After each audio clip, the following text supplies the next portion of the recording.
জগতৰ ৰাগ নৰ যক্ষ ৰক্ষ সকলোৰে চিৰ আকাংক্ষিত অধীশ্বৰ মই দেৱপুৰন্দ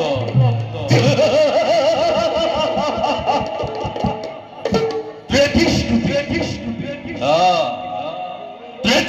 দেৱতাই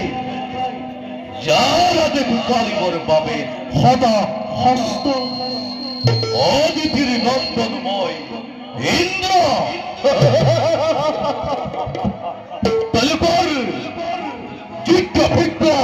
সম্পদৰ গৰাকী মই দেৱ শ্ৰেষ্ঠ দেৱেন্দ্ৰ দিকপাল দেৱৰাজ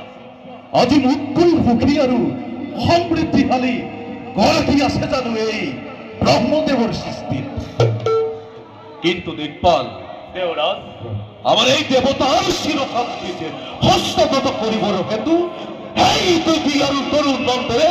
বাৰে বাৰে দেৱতাৰ শান্তিতে জন্মাই ব্যাঘাতে এই হেতু দিকপাল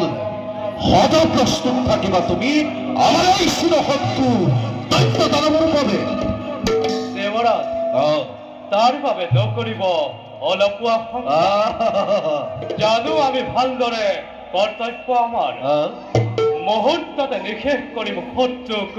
প্ৰচণ্ড শক্তিৰে অপেক্ষা মাথো আপোনাৰ আদেশ পাবে